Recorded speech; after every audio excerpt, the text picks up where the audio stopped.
UP के मुख्यमंत्री योगी आदित्यनाथ के लिए अब सिर्फ 48 घंटे का समय शेष है और इन 48 घंटों में अगर योगी आदित्यनाथ या उनकी सरकार ने शंकराचार्य से माफी नहीं मांगी तो आने वाला वक्त योगी जी के लिए बहुत मुश्किल भरा है। उनकी कुर्सी पर भी आंच आ सकती है।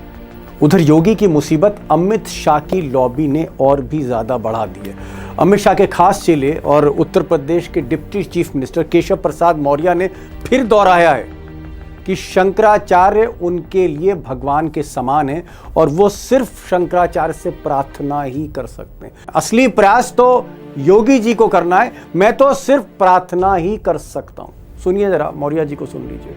माननीय मुख्यमंत्री जी के स्तर से उस पर जो भी प्रयास किया जा रहा है वो किया जा रहा है, मेरे स्तर से प्रार्थना की जा रही है। दरअसल केशव प्रसाद मौर्य ये कहना चाहते हैं कि भाई ये सारा मामला योगी जी ने ही उलझाया है और योगी जी ही इसे सुलझाएंगे। लेकिन दोस्तों, जो सबसे बड़ी खबर आज आ रही है वो उत्तर प्रदेश के बरेली जिले से आ रही, जहां सिटी मजिस्ट्रेट ने, जहां क्लास 1 ऑफिसर सिटी मजिस्ट्रेट ने शंकराचार्य के अपमान को लेकर इस्तीफा दे दिया। यानी एक बड़ा प्रेशर, एक बड़ा दबाव अब सरकारी अफसरों से भी योगी पर आ रहा है। बड़ी खबर है, शंकराचार्य मामले पर बरेली सिटी के मजिस्ट्रेट का इस्तीफा। जी हां, शंकराचार्य मुद्दे पर दिया सिटी मजिस्ट्रेट ने इस्तीफा।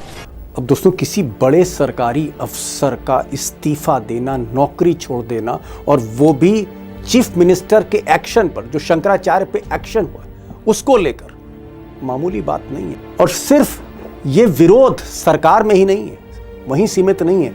ये विरोध बीजेपी के भीतर, पार्टी के भीतर दिन ब दिन बढ़ता चला जा रहा है। इतना बढ़ गया है कि अब कई नेताओं ने साफ तौर पर कह दिया है कि योगी जी को जल्द ये मामला सुलझाना होगा, वरना काडर सड़कों पर भी आ सकता है। अब दरअसल अगर आप पीछे मुड़कर देखें, जाने अनजाने, मैं ये नहीं कह रहा हूं कि योगी जी ने जानबूझ के किया, जैसा भी किया, जाने अनजाने योगी की पुलिस से कुछ ऐसी घटनाएं हुई हैं पुलिस के हाथों, जिसको लेकर बीजेपी का कोर हिंदू वोटर बहुत नाराज है। और सोचिए, ये सब कुछ इलेक्शन ईयर में हो रहा है, यानी साल भर बाद यूपी का निर्णायक चुनाव है।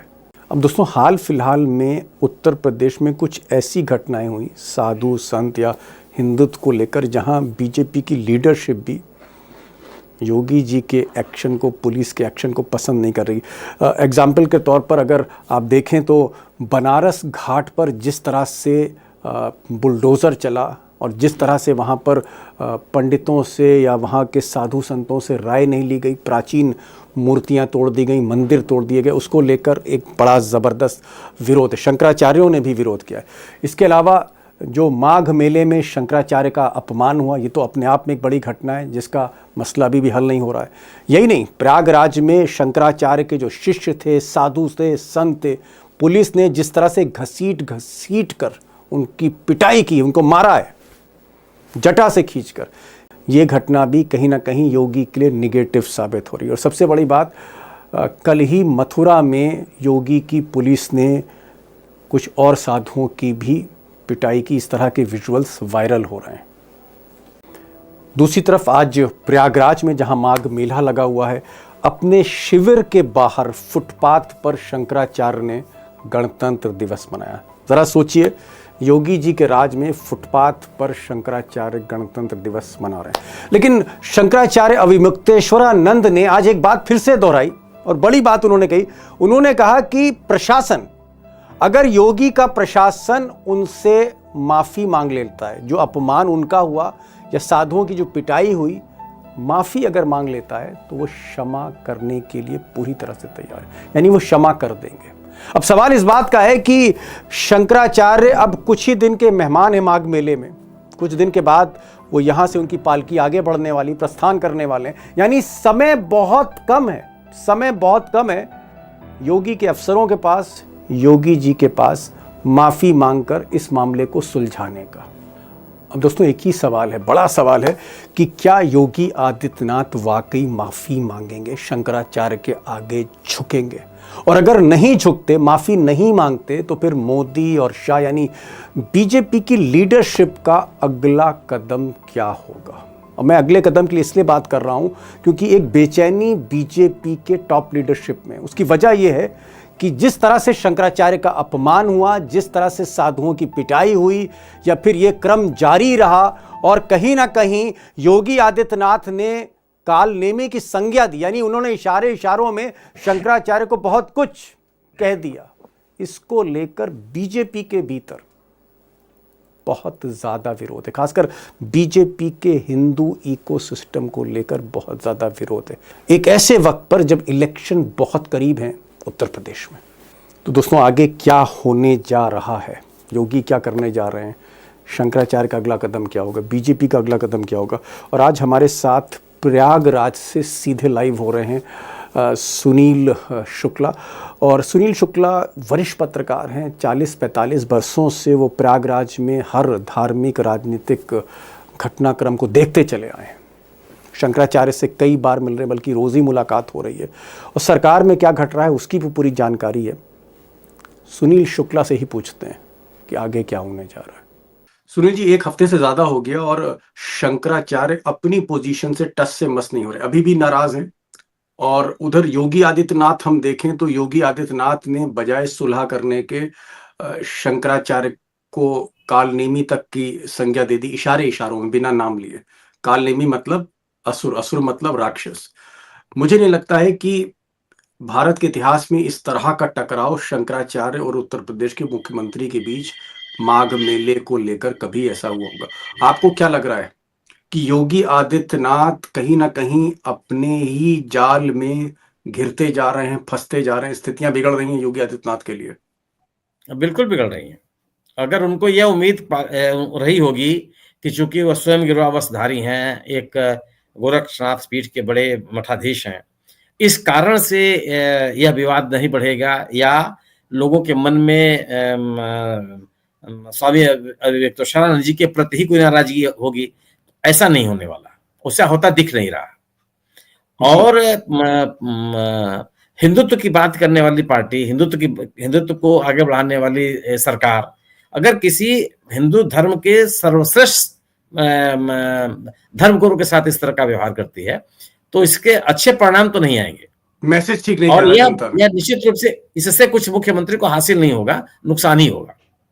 मुख्यमंत्री को अगर इससे कुछ हासिल नहीं हो रहा है, नुकसान हो रहा है, तो इसके पीछे क्या आपको लगता है? क्या योगी जी का स्वभाव ऐसा है या जिद पर अड़ गए हैं, अपनी ही जिद के आगे वो जो है कहीं ना कहीं फंसते चले जा रहे हैं योगी आदित्यनाथ? योगी जी बहुत सरल व्यक्ति तो नहीं है। ओके। उनके अपनी लाइकिंग डिसलाइकिंग एकदम बड़ी साफ साफ दिखाई पड़ती है और वह इसको प्रकट करने में भी कभी पीछे नहीं रहते। यह एक सांसद के रूप में भी इसी रूप में दिखाई पड़ते थे और आज तो मुख्यमंत्री, यहाँ तो और बड़ी ताकत है। लेकिन इस जगह पे आकर के थोड़ा सा उनको और विनम्र होते तो शायद उनकी प्रतिष्ठा और बढ़ती। लेकिन इस प्रकरण में जो उन्होंने रुख अख्तियार किया है शंकराचार्यों के साथ, यह बहुत ही आपत्तिजनक व्यवहार है। शंकराचार्य के साथ मर्यादा उनके मर्यादा का उल्लंघन है।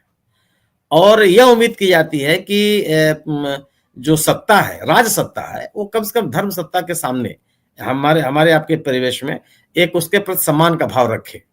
और इस देश के इतिहास में कभी ऐसा नहीं दिखाई पड़ा कि कोई, यहाँ तक कि जो धर्म विश्वास नहीं करने वाले लोग हैं उन्होंने भी किसी धर्मगुरु से इस तरह की संघर्ष नहीं लिया कि अगर आप तमिलनाडु का उदाहरण छोड़ दें तो जो घटनाक्रम उत्तर प्रदेश में हो रहा है वह यही मेरी अपनी जो समझ है, मैं गलत भी हो सकता हूँ, कि मुख्य योगी आदित्यनाथ जी को यह लगता है कि चूंकि स्वयं वो गिरवावशधारी है तो वो उनका जो निर्णय है या जो उनकी पहल है या जो उनकी गतिविधियां हैं उसको लेकर सवाल ही पैदा होंगे। ओके। और यह जो अगर उनका आकलन है तो गलत है।